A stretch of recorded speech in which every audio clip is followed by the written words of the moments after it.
In Thomas Kuhn's The Structure of Scientific Revolutions. Next up is Chapter 5 on the priority of paradigms, but I think I'm not going to go over this chapter in any kind of detail. I'll just note that in this chapter, Kuhn considers his view that paradigms are prior to the scientific rules and assumptions. Paradigms guide the rules and the assumptions by which normal science works. He goes into more detail. Let's just leave it at that. Let's go to Chapter 6 for this video. Now, let's review the context. Not the whole context. There's a lot of context. There's a lot of context. The demarcation question that Kuhn is one of the conversationalists on, along with people like Popper and the logical positivist. The question of to what extent science is objective, where Kuhn doesn't say, no, it's not. And he doesn't say, yes, it is wholly objective. He's got an in-between approach. And all the other contextual questions, verifiability, no, that's back to demarcation question. Verifiability, falsifiability versus the more subtle Kuhnian view. Okay, so let's not look at all that context. Let's look at the context of the scientific cycle, so to speak. There's normal science, where we assume we have a pretty good idea how the world works, and that assumption is our paradigm, which guides our research, and we try to fill in the gaps in our knowledge, solve some puzzles using that paradigm. And then we find some puzzles that can't be solved, and that leads to science in times of crisis, which leads to the emergence of a new scientific paradigm, which leads us back to normal science. If you've been paying attention, you've no doubt observed Kuhn has been doing, I think, maybe 3 chapters here, and now he's actually started maybe here, and did, I think, 3 chapters here, and now we're moving to the next bit. Let's go to Chapter 6, Anomaly and the Emergence of Scientific Discoveries. Normal science does not aim at novelties of fact or theory, and when successful, finds none. Normal science does not aim at novelties of fact or theory, and when successful, finds none. And it doesn't need to. Normal science works on the assumption that we already have a pretty good idea how the world works. Why would we try to fix what's not broken? And if things go well for normal science, we don't need to fix it. We don't find novelty. New and unsuspected phenomena are, however, repeatedly uncovered by scientific research. Things don't always go well for normal science. New and unsuspected phenomena are repeatedly uncovered by scientific research, and radical new theories have again and again been invented by scientists. Discovery. Let's skip to the bottom of page 52. That's in this 3rd edition by University of Chicago.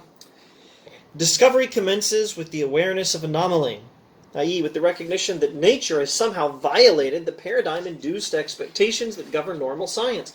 It then continues with the more or less extended exploration of the area of anomaly, and it closes only when the paradigm theory has been adjusted so that the anomalous has become the expected. Assimilating a new sort of fact demands a more than additive adjustment of theory, and until that adjustment is completed, until the scientist has learned to see nature in a different way, the new fact is not quite a scientific fact at all. It's not really a scientific fact until science knows what to do with it, and that sometimes requires a new paradigm. Otherwise, you just you just recognize it as background clutter.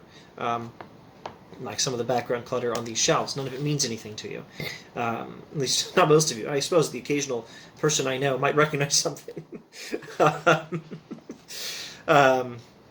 There's a picture of, what is that? Actually, I don't think I've even seen that building. That's a picture of a building, a newly constructed building. I don't think I've ever actually personally seen with my own eyes at FC College in Lahore. But it means something to maybe the occasional viewer who's from FC College, and it means something to me. Okay, so view it with a different paradigm, and you might make some sense of it. Anyway, let's go over these. Let's go over all this stuff here again. There's a lot to go over here. Discovery commences with the awareness of anomaly. So, we're in this phase right here of that cycle. Normal science, puzzle solving, unsolvable puzzles. Awareness of anomaly. That's where big discovery happens. That's where we are right now. That's the portion of the cycle Kuhn is looking at right now. And this will lead to his discussion of scientific revolution, science in times of crisis, scientific revolution, establishment of new paradigm, back towards normal science. But we're here right now. Discovery commences with the awareness of anomaly. i.e. with the recognition that nature has somehow violated the paradigm-induced expectations that govern normal science. The world has defied our expectations that the paradigm is correct, that the paradigm is the correct way of thinking about the world. It then continues, that is to say, discovery commences with the awareness of anomaly, the recognition that the world has defied our expectations, that that paradigm will always fit the world. And then discovery continues with an exploration of the area of anomaly. At some point, scientists have to pay attention to this anomaly, this puzzle they can't solve within the old paradigm. And that discovery closes. The discovery is finished only when the paradigm theory has been adjusted so that the anomalous has become the expected. It only ends here. We establish a new paradigm. Assimilating, at least this particular kind of discovery, only ends then. Assimilating a new sort of fact demands a more than additive adjustment of theory. Going back to what he said in the first chapter about the history of science, it's not just adding one discovery to another. A lot of scientific history involves not just adding one discovery to another,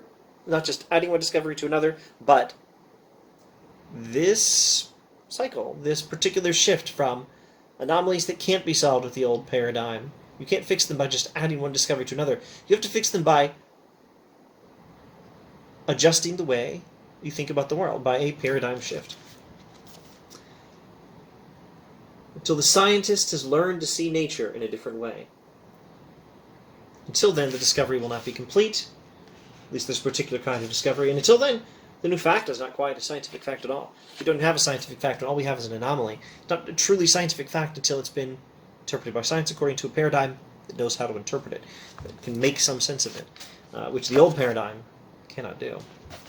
Okay, so these are Kuhn's remarks on how the beginning of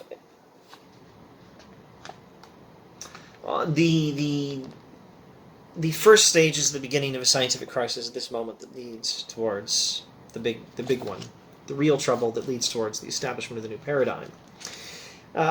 He goes over in a lot of detail, a lot of scientific examples in the middle of the chapter. Let's move towards the end of the chapter now. And at the risk of making this video too long, in our 3rd edition, University of Chicago here, let's go to page 62. He gives a nice example of how the human mind works. In a psychological experiment that deserves to be far better known outside the trade, Brunner and Postman asked experimental subjects to identify on short and controlled exposure a series of playing cards. Many of the cards were normal, but some were made anomalous. For example, a red 6 of spades and black 4 of hearts. Each experimental run was constituted by the display of a single card to a single subject and a series of gradually increased exposures. After each exposure, the subject was asked what he had seen, and the run was terminated by 2 successive correct identifications.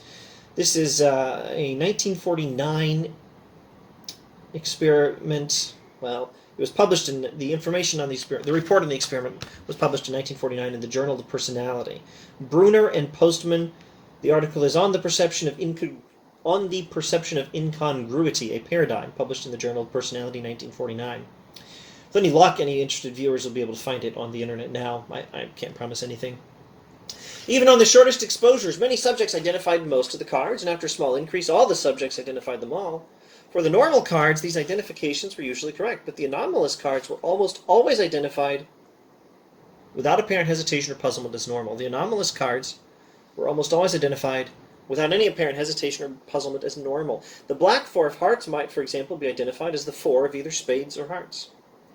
Without any awareness of trouble, it was immediately fitted to one of the conceptual categories prepared by prior experience. One would not even like to say that the subjects had seen something different from what they identified. With a further increase of exposure to the anomalous card, subjects did begin to hesitate and to display awareness of anomaly, etc., etc. Further increase of exposure resulted in still more hesitation and confusion until finally, and sometimes quite suddenly, most subjects would produce the correct identification without hesitation. After doing this with 2 or 3 of the anomalous cards, they'd have little further difficulty with the others. A few subjects, however, were never able to make the requisite adjustment of their categories. Even at 40 times the average exposure required to recognize normal cards for what they were, more than 10% of the anomalous cards are not correctly identified. The subjects, this is the minority, who couldn't even perceive, couldn't even see the cards that were in front of them. The subjects who then failed often experienced acute personal distress. One of them exclaimed, "I can't make the suit out, whatever it is. It didn't even look like a card that time. I don't know what color it is now, whether it's a spade or a heart. I'm not even sure now what a spade looks like. Oh my gosh." He doesn't say oh my gosh, but this is a G-rated channel. I'm not even slipping into PG for this. In the next section, we shall occasionally see scientists behaving this way too, says Kuhn. Either as a metaphor or because it reflects the nature of the mind, that psychological experiment provides a wonderfully simple and cogent schema for the process of scientific discovery. People looking at these anomalous cards and how a minority can't see them until they lose their ability to see anything and they get really stressed. And the majority, after a certain number of anomalies that they initially tend to just not even see, they misinterpret them according to the paradigms in their heads for what sort of cards to expect. After a certain number of anomalies, they start catching on and they learn to identify the cards by changing the paradigms, by learning to expect different cards. This is a metaphor for how science works. Or perhaps it just reflects the nature of the mind. It's a wonderfully simple and cogent schema for the process of scientific discovery. In science, as in the playing card experiment, novelty emerges only with difficulty, manifested by resistance against a background provided by expectation. Initially, only the anticipated and usual are experienced, even under circumstances where anomaly is later to be observed. Further acquaintance, however, does result in awareness of something wrong, or does relate the fact to something that has gone wrong before. Initially, you don't even notice the anomaly. Your mind just interprets it according to the old paradigm. You don't even see the different data, or you incorrectly process that data and you see something else. You don't see what's there. But after enough acquaintance, you do realize something's gone wrong, and it's gone wrong before. That awareness of anomaly opens a period in which conceptual categories are adjusted until the initially anomalous has become the anticipated. You adjust your conceptual categories, you learn to expect this different thing. At this point, the discovery has been completed. I've already urged that process, or one very much like it, is involved in the emergence of all fundamental scientific novelties. Let me now point out that, recognizing the process, we can at last begin to see why normal science, a pursuit not directed to novelties, intending at first to suppress them, should nevertheless be so effective in causing them to arise, etc., etc. Anomaly appears only against the background provided by the paradigm. It's no anomaly, except according to your expectations, which are shaped by that paradigm. Which is why, at the very end of this chapter, this is why the traditional pursuit of ordinary science prepares the way for its own change. Because until science finds paradigms that perfectly describe the whole of reality, 100% accuracy, 100% detail, or at least enough, till science finds theories that good, paradigms that good, there's always going to need to be more to figure out, and not just by adding more details step by step, but by adjusting our paradigms. The world does not fit into our conceptual boxes that conveniently, at least not until we find the right boxes, and so far we haven't found the right boxes. So the practice of ordinary science, assuming everything's going to work out according to our assumptions, which are shaped by our theory that, fill in the blank with the paradigm you like. In one era, geocentrism; in another era, the idea that the Earth revolves around the sun.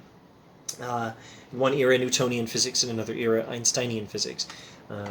In one era, pre-Darwinian biology; in another era, classical Darwinian biology; in another era, neo-Darwinian evolutionary theory, etc., etc.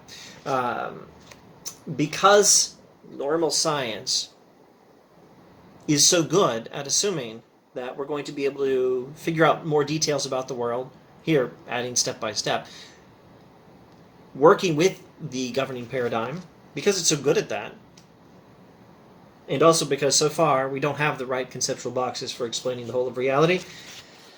Because of all that, this traditional puzzle-solving work of normal science more or less guarantees, or at any rate, prepares the way for its own change. It just makes it necessary that eventually we're going to find the anomalies. We're going to find the things that don't fit into that conceptual box, that force revising of our conceptual boxes. And I dare say more about that in future videos. See you then. Thanks for watching.